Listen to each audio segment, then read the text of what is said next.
E o pediatra Marcelo Reibicheide está de volta para falar com a gente sobre os cuidados com os recém-nascidos, como cuidar dos bebês nos primeiros 6 meses de vida. Já falamos sobre banho, assadura e agora a gente tem algumas perguntas aqui. Eu separei uma aqui, doutor Marcelo, da Thalita, perguntando se ela pode tirar o leite dela do seio e colocar numa mamadeira para dar para o bebê, porque o peito dela está muito machucado.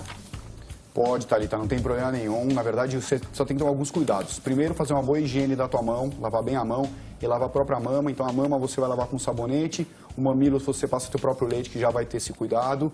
Tira no ambiente tranquilo, então não vai na cozinha, não vai no banheiro. Pega um lugar no teu quarto, pega um frasquinho que esteja esterilizado, então deixa ele fervendo. Pode ser aqueles frasquinhos antigos que a gente tem de maionese, de vidro e de tampinha de plástico, ou então a própria mamadeira. O importante é que depois de ser retirado, ele seja guardado na geladeira. Ele tem validade na geladeira de 24 horas, ele pode ficar refrigerado 24 horas. Ou se em caso seja necessário para você, você pode deixar também congelado até 15 dias, fazendo o descongelamento ou o aquecimento em banho-maria. Mas não tem problema, tá? Doutor, visitas, o que é certo ou errado na hora das visitas? Isso vale para quem visita também. Ó, gente, mais de 5 minutos, a não ser que seja irmão, primo de primeiro grau, melhor amigo, errado. Isso aí. Tá? Agora para os pais. Visitas, a gente fala, visita médica, né? Entrou, olhou, saiu, né? Então, qual que é a grande neurose dos pais, na verdade, que a gente fala que é muito errado? O jeito de lavar a mão. Então, hoje é padrão, a gente tem essa facilidade de ter esses álcool, né? O álcool gel.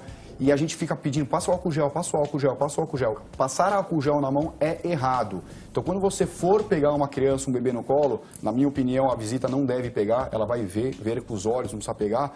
Mas caso seja um avô, um tio, um parente que queira pegar, pede para fazer uma boa higiene na mão, com água e sabonete. Vocês podem ter esses sabonetes especiais, esses bactericidas, mas se não tiver também qualquer sabonete, principalmente esses são legais, esses mais aquosos, fazer uma boa higiene com água e sabão. Não ficar passando o álcool toda vez, porque o álcool ele não tem hidratante. Então pode fazer fissura, pode machucar a mão e desse machucado pode levar infecção, contaminação do bebê. Então é importante fazer uma boa limpeza na mão e não ficar pegando o bebê no colo e ficar passando de colo em colo. O bebê fica irritado com isso. A gente acabou de responder uma pergunta sobre isso, amamentação. Vamos ao certo e errado quando o assunto é amamentação. Vamos ver. Aí a gente vê a amamentação. A amamentação, na verdade, eu acho que assim, eu acho que é o grande medo das mães, antes até, inclusive, de virar mãe, quando já está grávida, é como eu vou dar de mamar, se eu vou dar de mamar, eu vou ter leite para dar de mamar. Então, o que é muito importante hoje? Primeiro, né, a gente está falando certo lá, a mãe pode comer o bebê durante a amamentação. O ideal, no começo da amamentação, é o ideal que a mãe fique bem restrita à criança, mas não tem problema ela beber ou comer alguma coisa durante a amamentação. Inclusive, a gente pediatra, a gente até orienta que durante a amamentação, para a mãe ter bastante leite, ela tome bastante líquido. Dá uma sede durante a amamentação, impressionante. Porque, na verdade, você está retirando o líquido interno seu, então é importante que você reponha. Se você tiver o líquido, ou seja, se você estiver hidratada, vai ter leite. Não tem líquido, não tem leite. Então, não tem nenhum problema. Esse aqui, perdão, doutor. Desculpa. E também entre conversar, né? Então, posso conversar, não posso conversar. Gente, vocês não precisam ficar mudas porque você está dando de mamar. Inclusive, ao contrário, converse com o bebê. Você pode conversar com o teu marido, você pode conversar com a tua mãe. A única coisa que a gente chama muita atenção é assim, é um momento onde vocês estão fazendo muito vínculo, o bebê com a mãe. Então, converse com o bebê, olhe para o bebê. Hoje é muito fácil você entrar no shopping center, entrar no consultório, entrar numa casa e você ver a mãe dando de mamar, mexendo no smartphone, mexendo num tablet. Não é a hora. É a hora de conversar com o seu marido, é a hora de conversar com o seu filho, fazer essa troca de carinho. Então, o que a gente sempre pede, o certinho, é que você se concentre na amamentação, pode conversar, pode comer, mas veja o seu filho, namore o seu filho, é o grande momento. E o momento pelo qual todos os pais aguardavam, tenho certeza que cometi muitos erros aqui, Laura Ferreira, o sono, doutor. Na verdade não é você, né? Eu acho que assim, posso até me colocar no papel de pai, tenho 2 filhos e a gente come bola mesmo, a gente quer o melhor para os bebês, mas às vezes o melhor para os bebês é ver eles quietos, né? Então acho que assim, alguns cuidados importantes. Primeiro, a posição do sono para esses bebês. Mudou, a orientação antiga era de colocar os bebês de lado, né? Então a gente colocava de decúbito lateral, que a gente chama. E a Academia Americana de Pediatria mudou isso há alguns anos. Apesar dos pais acharem que essa posição não é tão segura, a gente pede hoje para colocar os bebês de barriga para cima. Isso você tem menos chance de ter a morte súbita do recém-nascido, você tem menos chance do bebê regurgitar. Então é uma posição chamada de segurança. E o grande medo dos pais, principalmente de recém-nascido, eu não posso deixar o meu filho dormir, porque se ele dormir de dia, ele não dorme à noite. Gente, isso é mentira. O bebê tem um ciclo dele. Deixa ele ter o ciclo normal e não a gente ficar impondo algum ciclo para ele.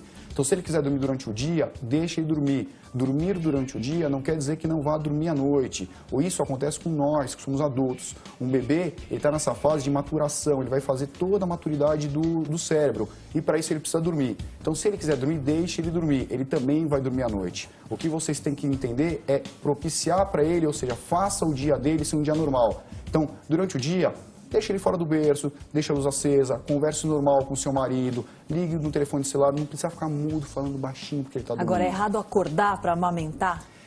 Então, Laura, aqui a gente vai entrar numa coisa um pouco complicada, porque assim, existem alguns momentos do bebê, tá? Este primeiro momento que a gente está falando do recém-nascido, primeiro mês, você tem que acordar o bebê a cada 3 horas. Você, na verdade, não vai acordar o bebê, você vai despertar o bebê para colocar ele para mamar. Por quê? Porque o bebê, acima de 3 horas de jejum, ele tem um risco de fazer alguma coisa que chama hipoglicemia, o que é grave para o bebê. Então, nesse primeiro mês, tem que acordar e a partir do primeiro mês, seguindo a sequência do bebê, normalmente a gente já deixa ele fazer o esqueminha de acordar à noite, tá? Durante o dia, a gente realmente é um pouco mais regrado para as 3 horas. E falando da amamentação ainda, de comer ou não, tem muita coisa que não pode comer. Existe mesmo? Pergunta não pode comer feijão, não pode comer chocolate. Mel. Ótimo, ótimo. Não, é assim, graças a Deus isso mudou, tá? Então, a gente tinha muitas mães que acabavam saindo da amamentação porque viravam, não dá, uma clausura, nada pode, não posso fazer atividade física, eu não posso comer. Então, assim, a coisa básica para a mãe entender, vocês têm que ter uma dieta equilibrada e balanceada. Então, vamos falar aquelas coisas básicas. Eu posso comer chocolate? Você não vai comer uma barra de chocolate, pode comer o teu bombom, pode tomar o teu leite, pode tomar o teu café, não tenha exageros, não cometa exageros. Se vocês tiverem uma dieta equilibrada e balanceada, vocês vão poder comer de tudo. Hoje, proibição absoluta que a gente tem para a mãe que está dando de mamar são bebidas alcoólicas. Por quê? Porque você pode sedar o bebê e realmente ele não acorda porque ele fica bêbado, tá? E as bebidas com gás, qualquer bebida gaseificada, você pode aumentar a chance de cólica, aumentar o desconforto abdominal. O resto, você tendo equilíbrio, você pode comer absolutamente tudo. Doutor, para os pais que estão desesperados em casa, quanto tempo se passa até que a rotina do bebê geralmente se encaixe com a rotina da casa? Ou seja, vá dormir ali às 8, 9 da noite e acorde só no outro dia de manhã. Verdade, seu sonho de consumo, Miguel. Na verdade, posso falar a gente está chegando lá. Posso falar que no meu segundo filho foi um pouco mais fácil que no meu primeiro. É assim, depende muito do ritmo da família, tá? Infelizmente, hoje a gente tem os pais cada vez chegando mais tarde em casa. Então, é muito comum um pai querer ver o filho. Então, eu chego do meu consultório às 10 da noite, eu gostaria de ver meus filhos, eles já estão dormindo. Mas a gente tem que entender que, assim, eles não podem entrar no nosso ritmo. Então, as crianças têm que dormir cedo, porque elas acordam cedo, crianças com 6 meses, 1 ano e meio já estão na escola, então é importante que a gente perceba que vocês têm que impor uma rotina. Com quanto tempo isso começa? Na verdade, a rotina para a criança vai começar a ser imposta quando você começa a transicionar a alimentação. Porque o leite materno, a gente fala, é livre demanda. Então, a partir do momento que você entra com a lei de livre demanda, você não impõe uma rotina. Mas quando entra o suco ou entram as frutas, você já vai começar a impor uma rotina para essa criança, para esse bebê, no caso do sono. Por quê? Porque você já vai impor uma rotina nessa alimentação. Então, aquela criança acordava às 9 da manhã, às 9 da manhã já é o horário do suco. Então, você vai acordar lá antes, ela vai ter o suco mais no meio da manhã, e aí você vai ver que sozinha ela vai entrando no ritmo normal, sendo que a gente deixa eles dormirem cedo.